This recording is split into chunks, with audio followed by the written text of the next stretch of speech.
Hello New Zealand, I'm Philip Duncan. Thank you for joining us. Well, we've got that colder change starting to move in. Some have already had it for a couple of days down around the lower part of the South Island. Now it's spreading further north, and those in the north this morning, the upper North Island, warm and fairly sunny with the northwest winds ahead of what was that Tasman sea low that is moving in this afternoon, the last part of the middle coming in through the central part of New Zealand, which means later into Wednesday, the colder sou'west change arrives for pretty much everyone. Now, it may not be freezing cold, but it will be dropping back on the warmer than average weather that we've been seeing. So for Thursday, lunchtime Thursday, you can see that southwesterly flow across the country. Now, the pale blue colouring there just means a risk of showers. So even amongst all of that, there'll be sunny spells in the mix too, so it's not an entirely wet day, showers coming through. And if you live on the eastern side of the entire country, there's a good chance most of your day will be dry and fairly sunny. Still pretty cold down around Southland and parts of Otago as well.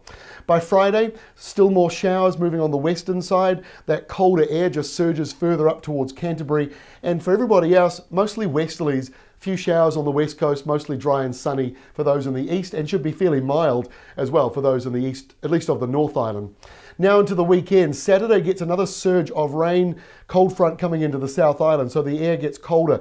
Now this could be a day just to keep an eye on if you're travelling on Saturday around places like Queenstown, Invercargill, Dunedin and Hoktika, just because the weather could be a bit windy, wet, low cloud, that sort of stuff, and also snow along the ranges. But the good news is snow also on the ski fields.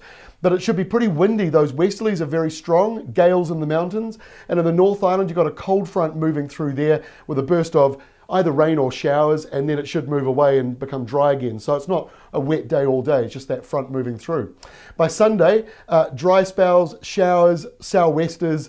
The South Island and the lower North Island have got fairly cold air blowing through, but the winds are wavy, which means you'll get nor'westers briefly, and that'll be mild, and then it turns colder sou'west behind it. So by the time we reach Monday of next week, gosh, the word chaos just really does sum up the weather pattern at the moment. We've got little lows forming, we've got big storms forming, big high pressure belts, and New Zealand is in the middle. We're south of the highs and we're north of most of the lows. So we're getting a lot of the windy weather, which is normal in autumn, but as we head in towards winter, we might get more of this stuff coming our way. So a long way to go yet before we can lock in actually winter weather. That doesn't really start until about the middle of June.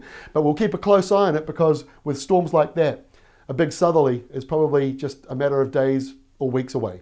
That is all from me. We'll update you again tomorrow with the very latest.